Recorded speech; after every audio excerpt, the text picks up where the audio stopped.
dia aí a todos. Um grande prazer tê-los aqui para discutir e conversar com vocês um pouquinho sobre o lado humano, soft side, das organizações mais sustentáveis. Eu vou conduzir a apresentação em português, que eu acho que é mais fácil e melhor a interação. E mesmo porque aqui no CMEAD essa semana já estou dando uma disciplina toda em inglês, então melhor a interação se for em português, mas todo o conteúdo está em inglês, e se vocês tiverem qualquer observação ou depois quiser mandar algum e-mail sobre o conteúdo, a apresentação tem meu e-mail também.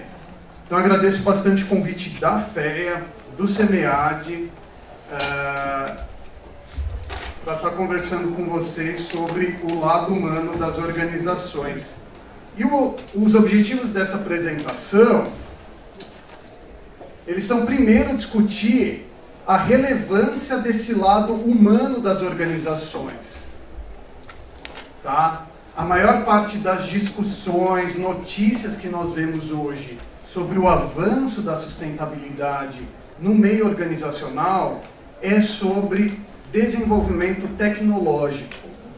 E tem então um missing link, uma parte aí que não está sendo totalmente discutida, que é o lado humano e também chamado de soft side das organizações.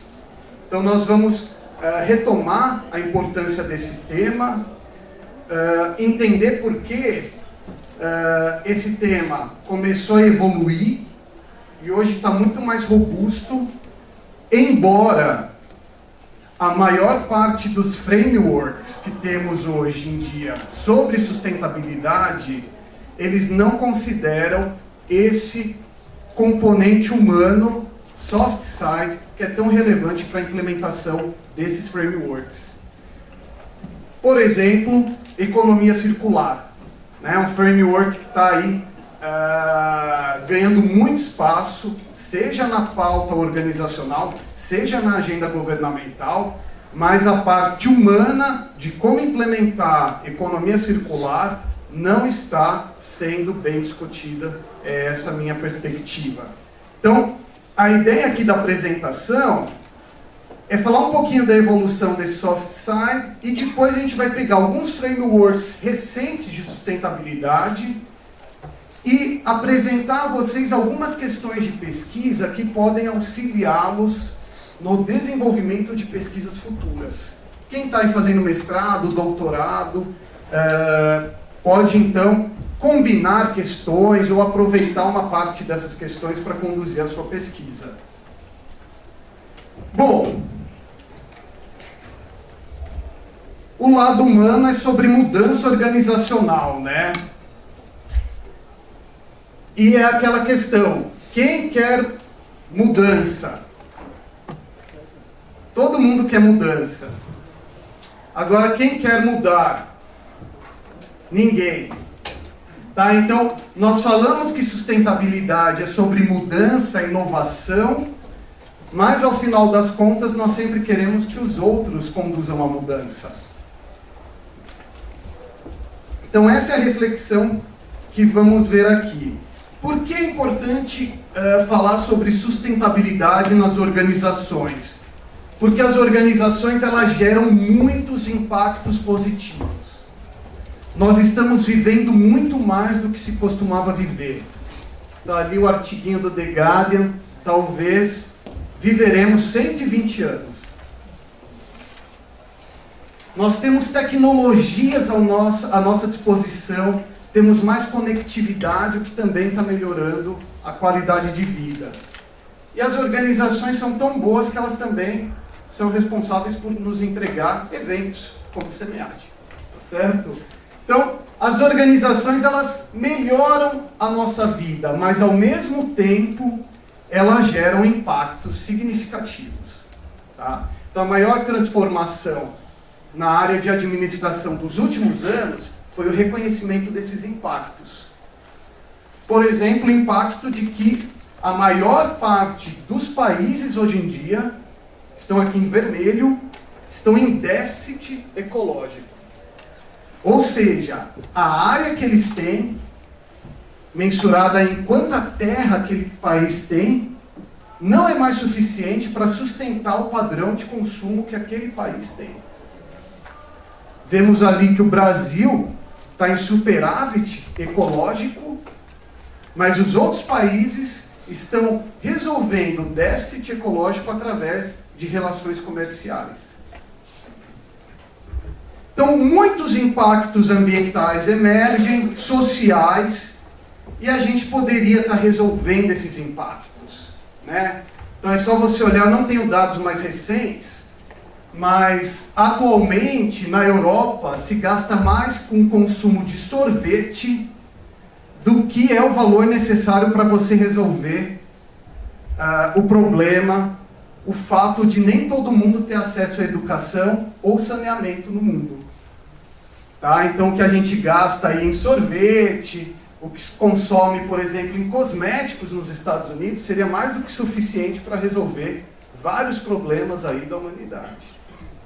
Então, sustentabilidade é sobre tomada de decisão. Não falta tecnologia. Nós estamos falando aí do fator humano. Tá? Logicamente, que todo esse movimento de sustentabilidade, ele emerge para fazer frente a esses impactos, que antes eram ignorados. Então surge aí o conceito de desenvolvimento sustentável, onde nós, então, vivemos a nossa vida sem reduzir a chance das futuras gerações em atenderem a todas as suas necessidades e, como consequência, num contexto de desenvolvimento sustentável, nós precisamos de organizações sustentáveis.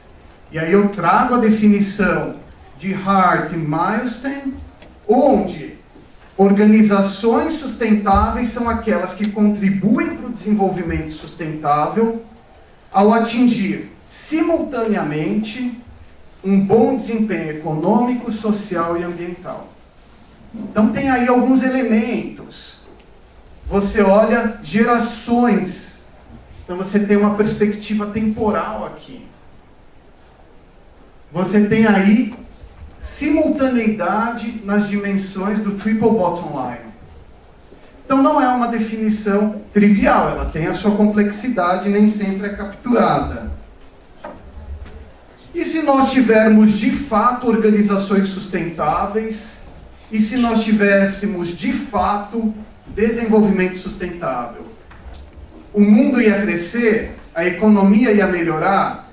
Eu trouxe para vocês esse report, Better Business, Better World, onde eles provam que se apenas 4 setores da economia adotassem os 17 Objetivos de Desenvolvimento Sustentável, a nossa economia cresceria 12 trilhões de dólares, gerando empregos e renda. Eu convido vocês a acessarem esse relatório e explorar esses dados. Então é muito interessante, ao ler os grandes jornais do exterior, o Independent, ele teve como manchete: é possível ter um mundo, viver a utopia sustentável, né? Por conta desse relatório.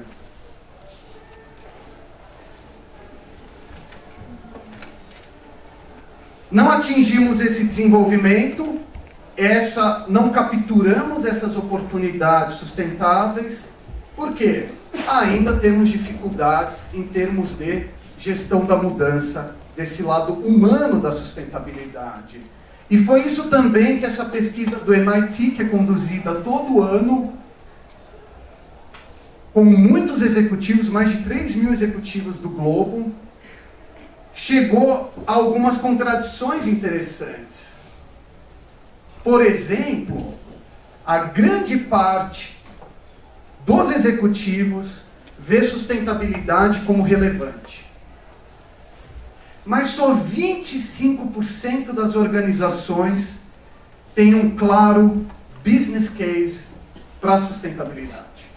Ou seja, consegue criar uma lógica, um entendimento sobre como sustentabilidade pode ser alcançada e implementada naquela organização.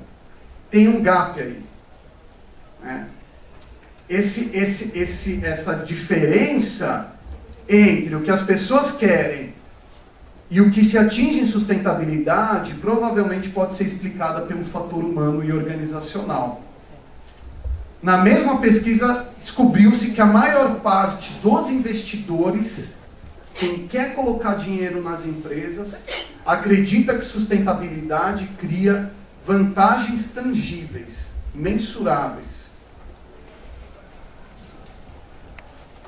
Então, sustentabilidade pode ser positiva.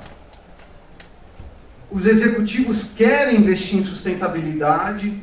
E se você olhar do ponto de vista das tecnologias ambientais, temos tecnologias ambientais em uma quantidade muito grande. Não sei se vocês já visitaram esse website.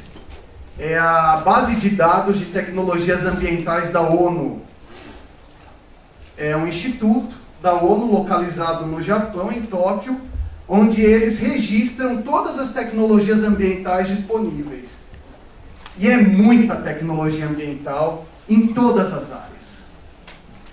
Porque elas não são adotadas, porque não se avança na velocidade que se precisa, é uma questão que nós queremos discutir. E temos algumas pistas. Por exemplo, esse relatório da Ernst Young chegou à conclusão que a maior parte das organizações está falhando em adotar práticas de sustentabilidade por conta de um mau alinhamento das práticas de recursos humanos, falta de entendimento de que não é apenas um departamento de recursos humanos que está a cargo da implementação da sustentabilidade. Qualquer pessoa que lidere um time, qualquer indivíduo em cargo de liderança, ele pode fazer a diferença. Tá?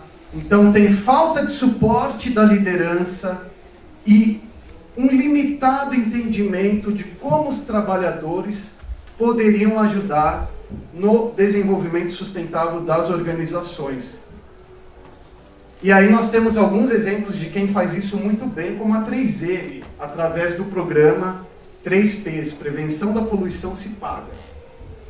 Então, aquela organização, ao longo de 40 anos, economizou 2 bilhões de dólares apenas por abrir a oportunidade dos funcionários fazerem sugestões de melhorias do dia a dia. Como reduzir desperdício e impactos ambientais no dia a dia. Ao criar esse programa, eles começaram a economizar, ao longo de 40 anos, 2 bilhões de dólares. Bom, se nós temos tecnologia, temos conhecimento, temos frameworks, o que está faltando? Avançar na implementação. E como nós vimos naquele relatório anterior, a implementação passa pela discussão do lado humano das organizações. Que é chamado aí, fazendo um paralelo à discussão de gestão da qualidade total, de soft side, human side, das Sustainable Organizations. Então, o lado humano das organizações, ele vem sendo discutido em vários outros movimentos, como qualidade total. Tá? Hoje em dia está se discutindo também treinamento, uma série de aspectos humanos em supply chains. Mas na parte de sustentabilidade é um tema que ainda tem escopo para desenvolvimento. Toda essa história começou quando um livro, em 1996, foi publicado, Greening People. E aí, pelo título, você fica até na dúvida sobre qual é o conteúdo.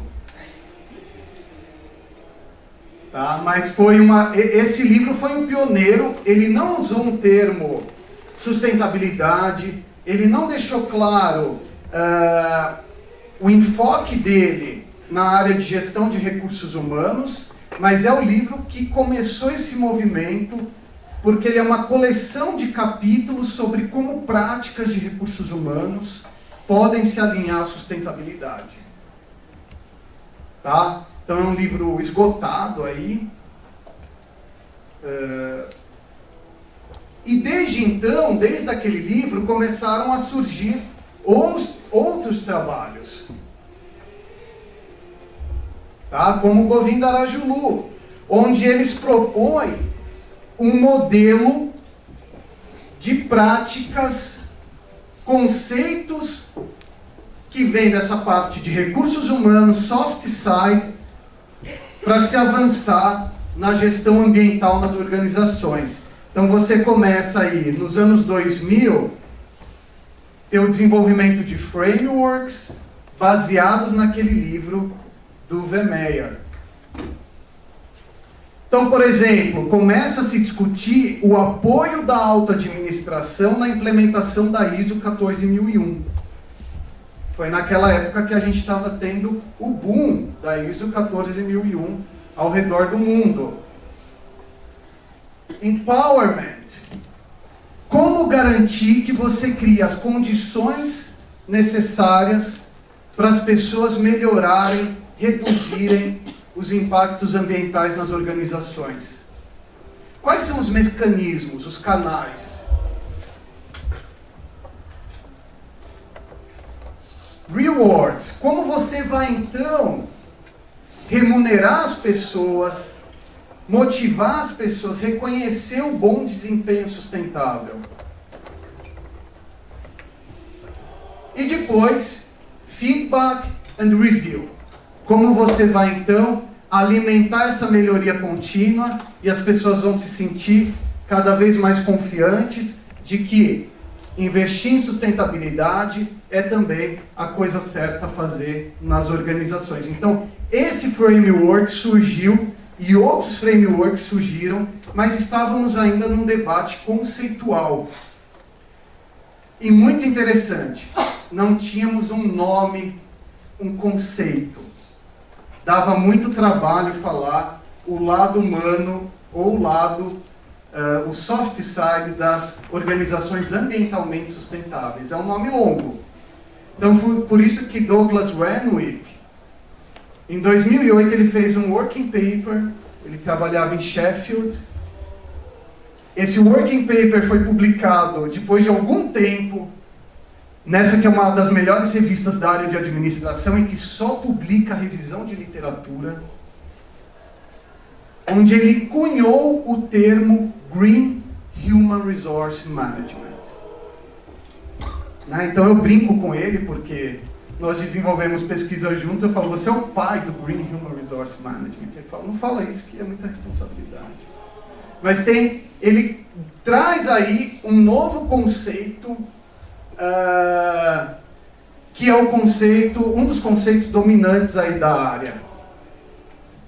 Mas o movimento só ganhou força mesmo quando então uma presidente da Academy of Management dos Estados Unidos, a maior associação de administração do mundo, professora Susan Jackson, ela decidiu que antes de se aposentar, ela alinharia os temas de pesquisa dela na área de Change Management para a sustentabilidade.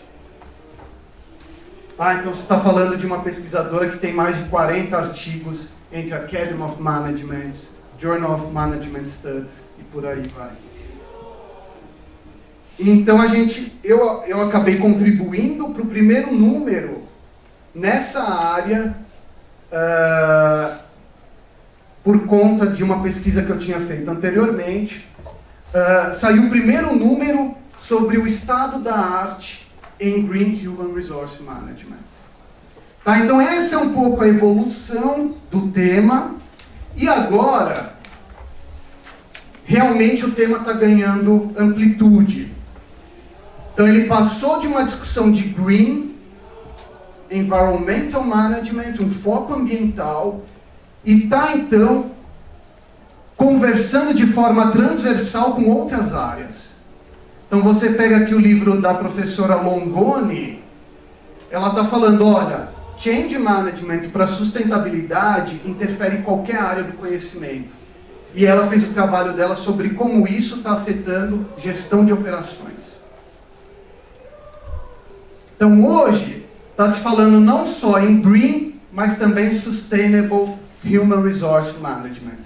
Como líderes, e não apenas o departamento de RH, a gente não pode acreditar que só isso é suficiente, incentiva e motiva os funcionários para considerarem a performance sustentável das organizações.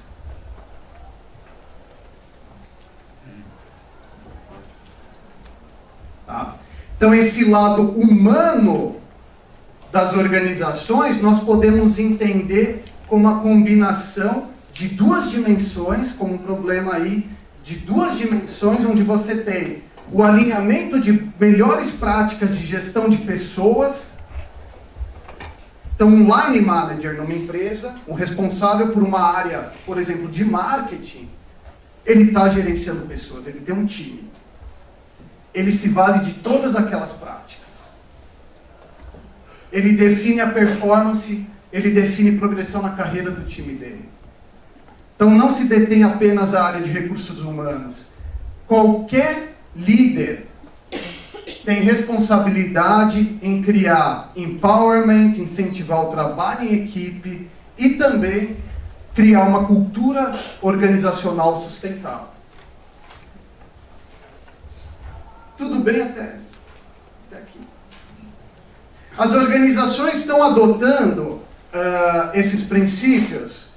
Digamos que, como tudo, você tem first movers, não é isso? Você tem aquelas pioneiras, e aí o prêmio do The Guardian, que é um jornal inglês importante, ele premia as melhores empresas na área de sustentabilidade, e ele premiou, por exemplo, aqui a Alcoa,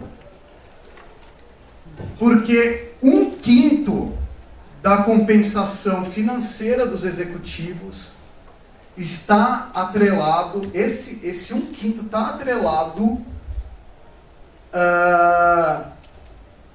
a questões de sustentabilidade, questões sociais, questões ambientais, metas de sustentabilidade nas organizações.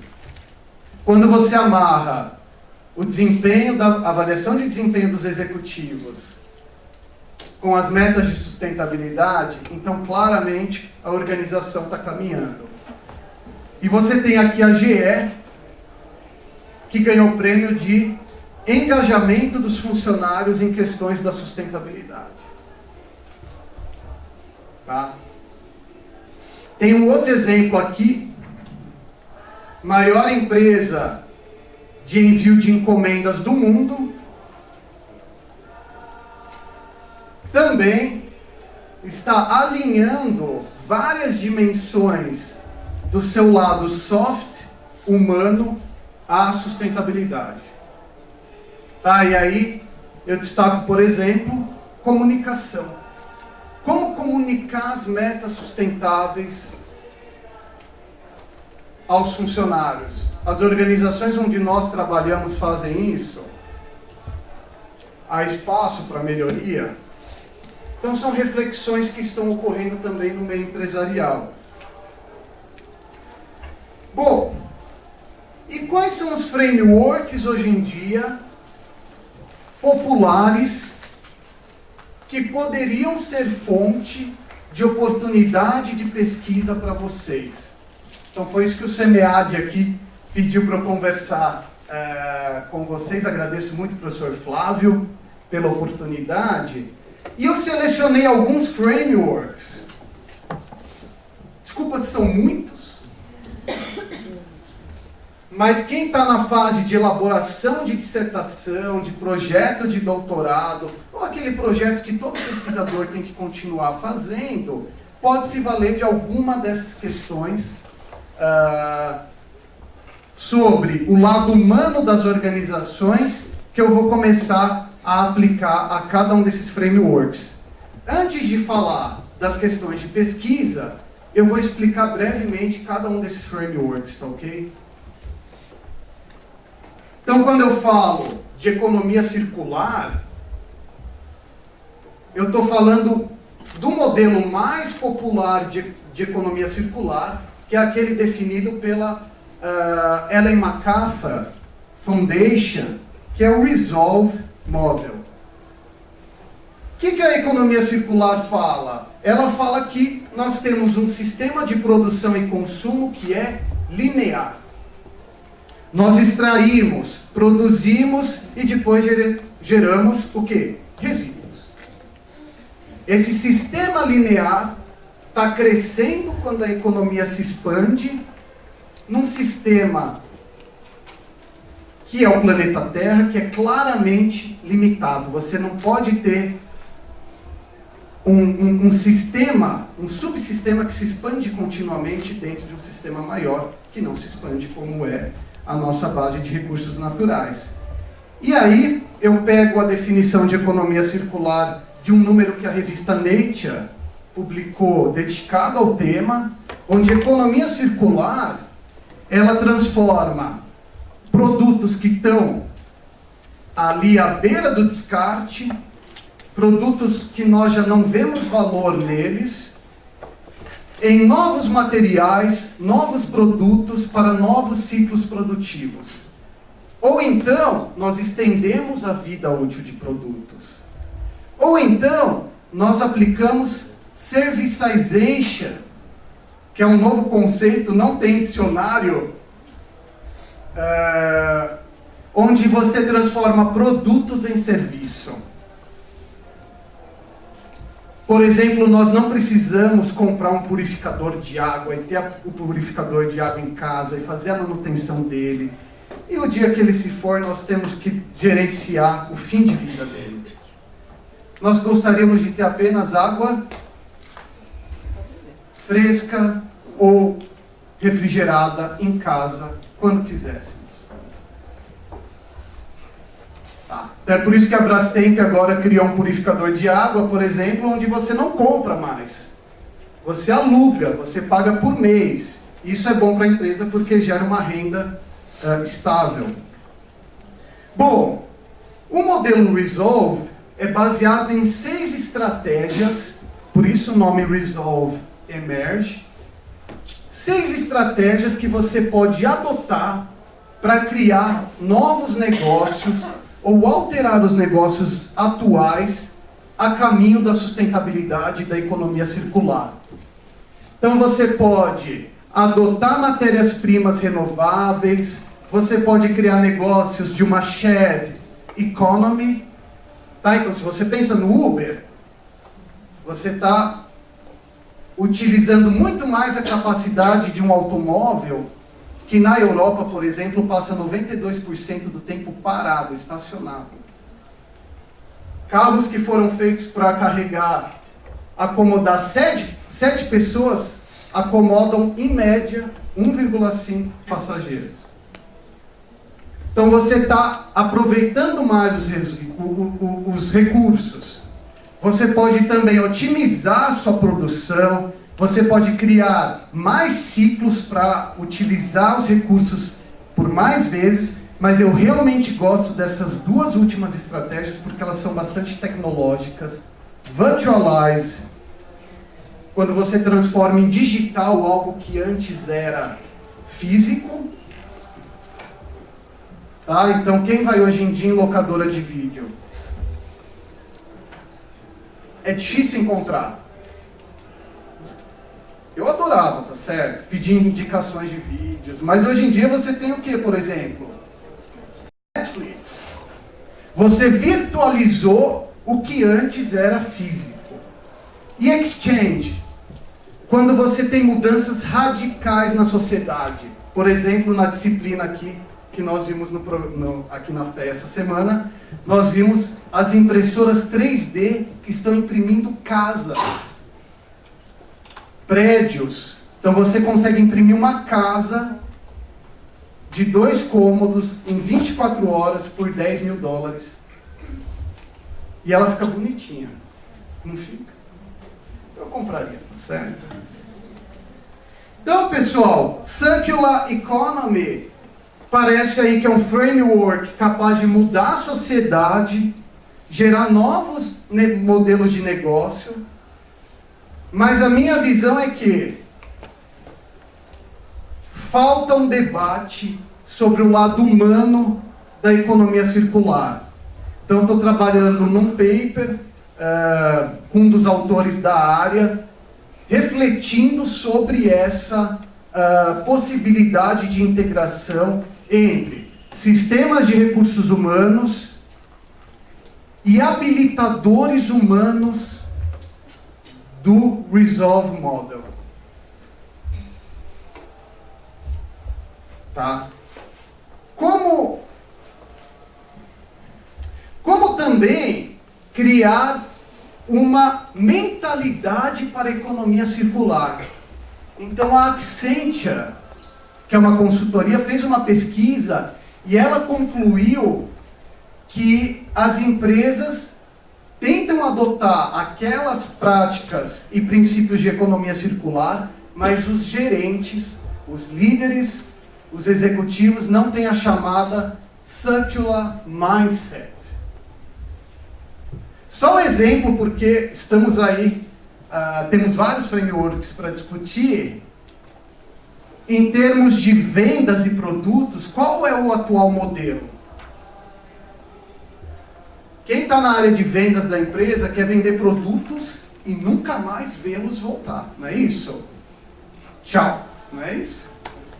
Na economia circular, você deveria celebrar o retorno dos produtos. Porque, teoricamente, eles têm valor sustentável ali. Você vai reaproveitar, você vai recuperar aquele valor. Então, é uma nova mindset. Por exemplo, em termos de estratégia, você precisa pensar na estratégia não só da sua empresa, mas de toda a rede circular a qual você pertence. Então, precisa expandir os horizontes. Tá? Então, esse conceito de circular mindset, ele precisa ser explorado também. Quem estiver em busca de oportunidades de pesquisa, e é interessante porque esse é um framework que emerge da prática, né? Não da universidade. Então, está muita coisa aí acontecendo e a gente pode, então, combinar frameworks. Eu trago algumas questões de pesquisa sobre economia circular, por exemplo. Qual é o papel de recursos humanos nessa transição de uma economia linear para uma economia circular? Imagine que a sua empresa quer fazer essa transição. Tem algum papel aí de recursos humanos? Será que são as empresas da economia circular aquelas que mais investem em Sustainable Human Resource Management? O fato de serem circulares as transforma melhor, também em melhores empresas do ponto de vista de recursos humanos? E o que é necessário para você desenvolver as mentalidades circulares? Tá? Então são questões de pesquisa que eu gostaria de propor. Um outro framework, pessoal, eu vou passar um pouquinho mais rápido, tá certo? Esse, eu tenho certeza que a maioria de vocês já conhece, que é o framework de criação de valor sustentável. Como criar valor sustentável. É um artigo que ganhou o prêmio de melhor da década, segundo HBR. E ele basicamente fala, começa a gerenciar a sustentabilidade organizacional hoje. Hoje você pode fazer o quê? Reduz a poluição da sua empresa. Como a 3M fez? Liberou 2 bilhões do orçamento dela. Comece a reduzir impactos ambientais dos seus produtos e a se engajar com stakeholders. Esse processo vai melhorar a sua capacidade financeira, a sua imagem perante stakeholders e vai permitir que você então comece a planejar o amanhã, porque desenvolvimento sustentável é um conceito que considera o longo prazo. Amanhã você tem que ter clean technologies sempre em mente. Você pode falar, professor, minha empresa não desenvolve clean technologies. Se você fabrica canetas, você então vai fabricar a caneta mais clean que existe, naturalmente. E você vai também considerar que o seu produto pode transformar a sociedade se ela tiver acesso a esse bem. Então você tem que considerar que 2/3 da população mundial não tem acesso a consumo. São chamados de base da pirâmide. Então a sua empresa começa a incorporar esse conceito de base da pirâmide na estratégia. É um conceito muito interessante, porque pensa principalmente no amanhã, mas, né, no livro, e tanto no livro quanto no artigo clássico deles, não se discute a questão humana. Estamos falando aqui de uma transformação complexa, então, em termos de questão de pesquisa, qual é o papel das práticas organizacionais de recursos humanos, como os líderes devem agir para começar a gerenciar o hoje. Redução da poluição, engajamento com o stakeholder e, provavelmente, life cycle assessment dos produtos. E pensar no amanhã. Qual é o papel da cultura, empowerment, trabalho em equipe para você conseguir realmente ter produtos que naturalmente são clean e naturalmente consideram uma massa de consumidores potenciais que não está inclusa no consumo. Tá. Green Supply Chain.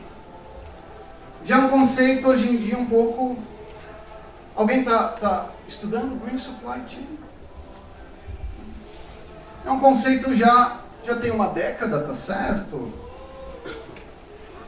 Mas Green Supply Chain é baseado na ideia de que se apenas uma empresa adotar práticas ambientalmente adequadas, essa empresa não pode falar que está contribuindo para a sustentabilidade. Porque ela está ignorando os impactos ambientais dos fornecedores e dos consumidores.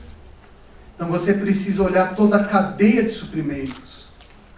E ninguém tem mais poder de barganha para fazer isso do que a empresa focal. Numa cadeia de suprimentos, é a empresa focal que dá o ritmo da mudança. Há práticas de recursos humanos ligadas às práticas de Green Supply Chain?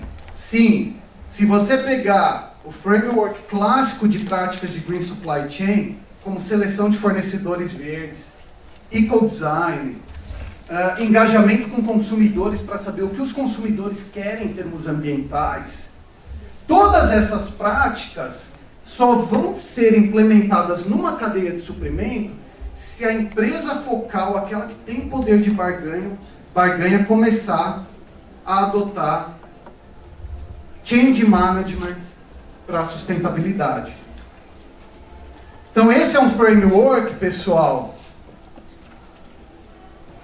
onde a sugestão é que as organizações precisam de uma cultura, você precisa ter a questão ambiental na missão, visão, valores, transformar aí artefatos, transformar a percepção dos indivíduos, empowerment, trabalho em equipe e outras práticas humanas, para então ter legitimidade e ter condições de começar a então incentivar a adoção de práticas de Green Supply Chain por uma cadeia de suprimentos. Tá? Esse artigo foi publicado no Journal of Cleaner Production, não é isso? A professora Cecília está aqui. E é um artigo conceitual ligando essas duas agendas. Bom, questões que ainda podem ser respondidas. Quais são as características da liderança que está a cargo dessa gestão de cadeia de suprimento ambientalmente mais sustentável? É uma liderança diferenciada? Qual é o perfil dessa liderança? E pode a gestão de recursos humanos da empresa focal, essa que tem barganha, poder de barganha, ajudar os outros membros da cadeia de suprimento a melhorar o seu desempenho ambiental? Sim. Tem empresa focal que dá treinamento ambiental para os fornecedores. Tá? Então esse é um exemplo. Mas são ainda questões em aberto. Tá? Outro framework, que esse está no plano conceitual, é ainda um working paper, porque é de Cambridge, está no site deles, você sabe. Embora não esteja publicado em journal, é um framework aceito. Que é um modelo de Cambridge para liderança sustentável. Então, Cambridge tem um instituto para Sustainability Leadership. E oferece cursos, enfim, são bastante exclusivos, sobre formação de líderes empresariais. Então você tem os líderes das maiores empresas aí do mundo atendendo esse curso. E esse curso diz que sustentabilidade exige liderança. E a liderança para a sustentabilidade, ela só se confirma quando você tiver um contexto adequado, externo ou internamente. Se externamente for favorável, mas internamente você tem barreiras, resistência à mudança, nada vai acontecer. Tá? O líder individual, como uma pessoa, ele precisa ter alguns traços, estilos, habilidades, conhecimento específico em sustentabilidade, para ter condições de liderar a mudança. E a liderança para a sustentabilidade, ela só se sustenta se todas essas variáveis forem convertidas em ações. Lembrando que os liderados vão olhar o que as ações muito mais do que o discurso. Tá? E então, por exemplo, você pode ter Sustainability Leadership para trabalhar com os seus fornecedores na sua cadeia de suprimentos. Tá? Vejam que esse modelo é ainda conceitual, mas que se você trouxer essa discussão de Sustainability Leadership para outras áreas, por exemplo, para entender por que uma empresa está adotando ou como adotar ecodesign, você então começa a ter pesquisa mais original, porque você está então combinando temas potenciais. E aí você tem uma série de questões sobre o lado humano das organizações. Quanto esse contexto, né, a gente viu que a Sustainability Leadership depende do contexto, mas o quanto esse contexto limita um bom líder? Como mensurar os impactos da Sustainability Leadership no longo prazo? Essa questão de curto e longo prazo é fundamental para entender sustentabilidade. Nós vimos na disciplina. Professora Banzal, que hoje é a líder da área de sustentabilidade no Academy, escolheu isso como linha de pesquisa. Porque o curto prazo te impede de ser sustentável. Quais são os desafios que os líderes da sustentabilidade, dentro das empresas, eles têm que enfrentar? Vocês no dia a dia. todo mundo que gerencia uma equipe. E esse aqui realmente eu gostaria de um dia trabalhar. Nós vimos um modelo formal de liderança para a sustentabilidade, mas nós sabemos que toda organização tem uma dimensão formal e informal. Quem está estudando lideranças sustentáveis informais dentro das organizações? Essa sim é uma avenida em aberto. Tá? Tudo bem, pessoal? Desculpa, são muitos frameworks, mas esse aqui parece complexo, mas não é, tá bom? Tensões da sustentabilidade. Até então a gente está falando, vamos adotar a sustentabilidade? Vamos. Adotou sustentabilidade, melhora o seu desempenho, todos os stakeholders ficam felizes, win-win approach. Mas esses caras aqui publicaram um artigo dizendo que não é bem assim. Eles falam que quando você tenta otimizar um aspecto da sustentabilidade, provavelmente você vai reduzir as chances de atingir uma outra dimensão da sustentabilidade. Então, dimensões da sustentabilidade podem colidir, gerando tensões. Tá?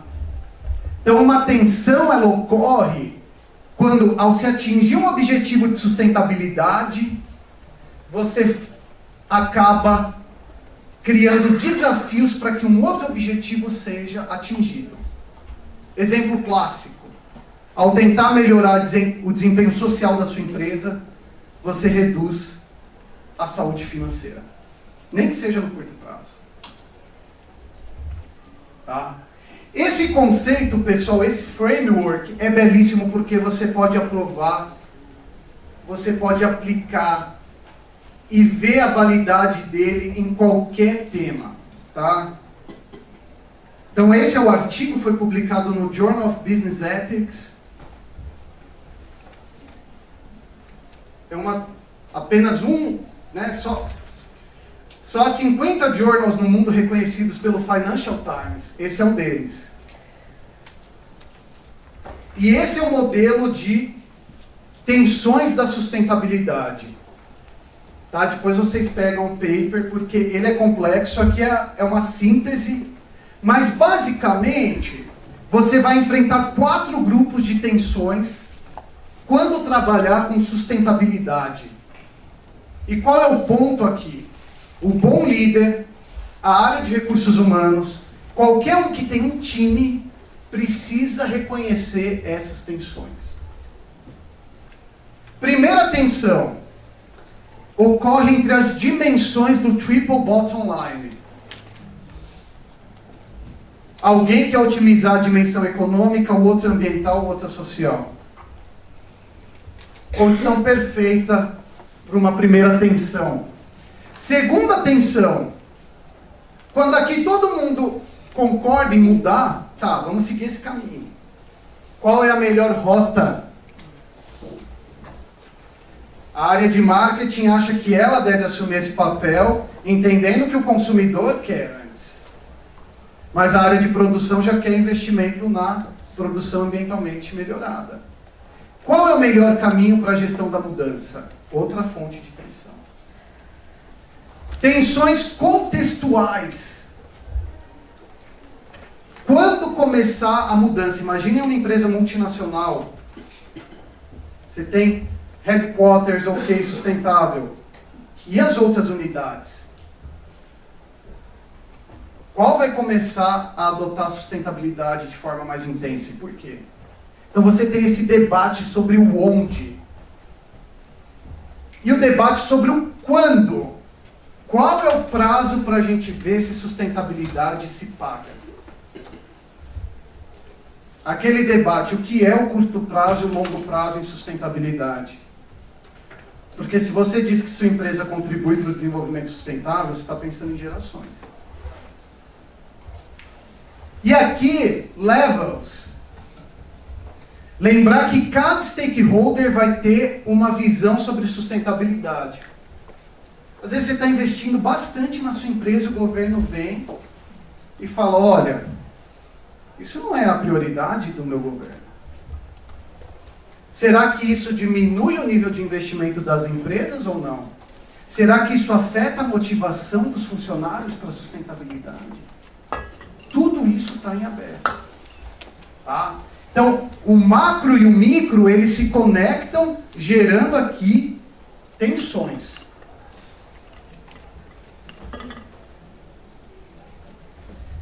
E será que empresas que são sustentáveis do ponto de vista de soft side, elas investem em treinamento, avaliação de desempenho, cultura, empowerment, será que elas têm menos tensões da sustentabilidade?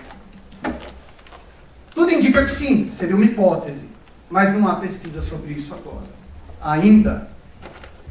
E qual é o papel da liderança informal em arrefecer essas tensões, diminuir o impacto dessas tensões? Tá? Então essas são questões que eu trago para vocês. Pessoal, tá acabando, tá certo? Sustentabilidade e indústria 4.0, esse é um tema considerado quente, tá certo? E aí eu baseio as análises nesse artigo publicado no TFSI, onde você tem aqui tecnologias da indústria 4.0, por exemplo, Internet of Things. O que a teoria está dizendo? Que se você adotar a indústria 4.0, você vai ter uma produção ambientalmente melhor. Porque ela é mais clean. Mas o que não está sendo considerado são os vários fatores humanos críticos de sucesso que precisam apoiar esse processo. Por exemplo, não sei se alguém está estudando gestão de projetos aqui, mas você precisa ter conhecimento, skills de gestão de projeto para conseguir implementar essas novas tecnologias nas organizações. Então você tem uma série de fatores críticos de sucesso humanos que precisam ser levados em consideração. Está todo mundo falando, indústria 4.0 vai gerar o quê? Desemprego em massa. Mas será que as empresas vão estar preparadas para tirar proveito da indústria 4.0? Será que elas vão adotar a indústria 4.0? Será que o desemprego em massa vai ser gerado no curtíssimo prazo? Será que todo mundo está tendo treinamento e capacidade, disciplina sobre indústria 4.0 na graduação? Eu acho que vai demorar um tempo. Então, será que organizações que têm essas soft sides da sustentabilidade bem desenvolvidas, será que elas vão conseguir criar sinergia com a indústria 4.0? Tá. E qual é o papel dos líderes em reduzir os impactos negativos da indústria 4.0? Como desemprego estrutural. Como lidar com essas questões sociais críticas, essas tensões? Tá? E por fim, pessoal, quem vai liderar a implementação do novo Triple Bottom Line? A gente estava discutindo, não é isso, professor Flávio? Porque John Elkington, há 4 meses atrás, escreveu um artigo, vocês viram? Dizendo que o que ele tinha proposto como Triple Bottom Line foi mal entendido. Então ele fez essa reflexão, depois de 25 anos, esse é o título do artigo. Há 25 anos atrás eu propus Triple Bottom Line. Agora eu acho que vocês entenderam tudo errado. Tá? Então é mais ou menos essa história. E aí ele fala, pessoal, que Triple Bottom Line não pode ser usado mecanisticamente em relatório de sustentabilidade, onde você põe um monte de métrica, tira uma foto do momento, tica os boxes e tem ali, é mais ou menos sustentável, está tudo bem, no fim todo mundo é sustentável. Ele fala que não criou Triple Bottom Line para isso. Que quando se discute Triple Bottom Line não se pode falar dessa visão dominante de indicadores financeiros, não é isso. Ele estava falando de transformação da sociedade, de dimensões econômicas, qualidade dos empregos gerados, society well-being, né? O bem-estar geral da sociedade. Ele estava falando de criação de valor, novos modelos de negócios, uma nova economia. Tá? Ele falou como que as empresas estão adotando o Triple Bottom Line como nunca antes, e a gente está tendo perda da biodiversidade a uma taxa recorde. Então ele conclui que entenderam errado o conceito. Tá? E ele propõe essa nova perspectiva de um Triple Bottom Line que vai transformar as organizações realmente em instituições sustentáveis. Mas, do meu ponto de vista, o artigo termina sem dizer como isso vai acontecer.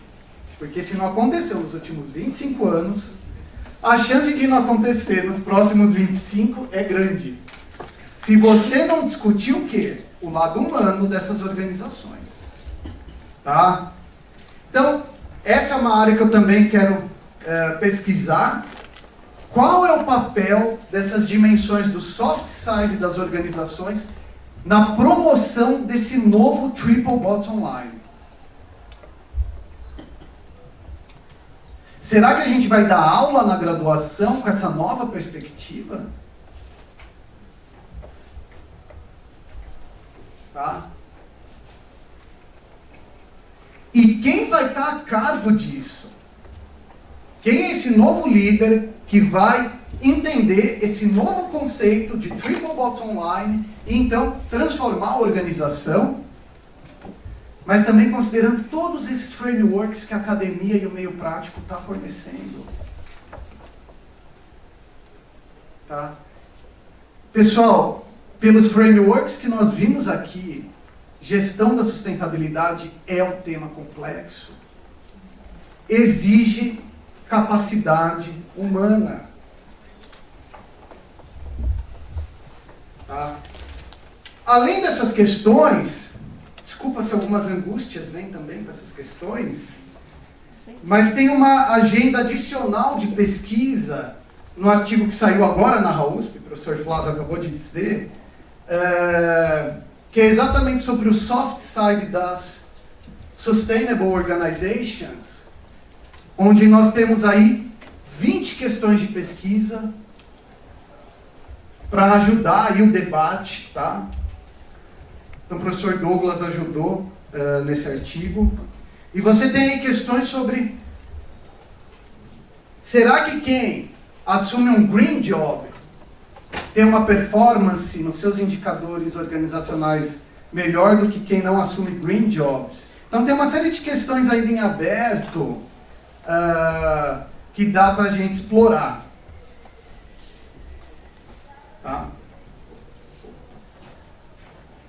Bom, só para sumarizar, eu estou concluindo. Nós começamos essa conversa por meio da análise das organizações. Desculpa ali o S do inglês britânico, tá certo? Fugiu do padrão.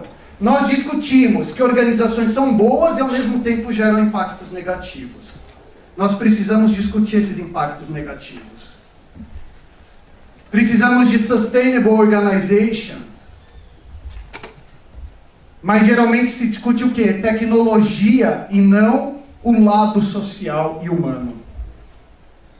Nós temos uma série de conceitos de Green Human Resource Management, a Sustainable Human Resource Management, Sustainability Leadership, que a princípio não estão sendo integrados a sustentabilidade, a frameworks de sustentabilidade que estão sendo adotados no mundo inteiro.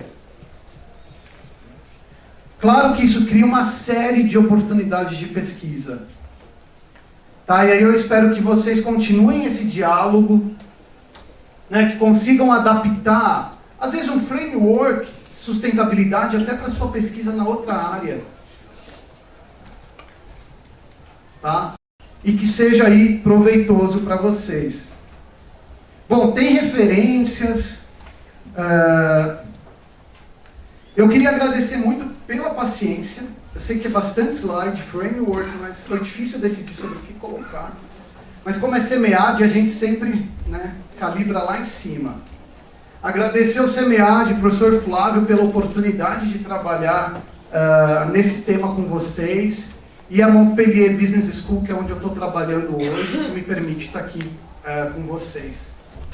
Bom, então agradeço muito a participação, paciência e bom almoço, é isso? Tá ok, então.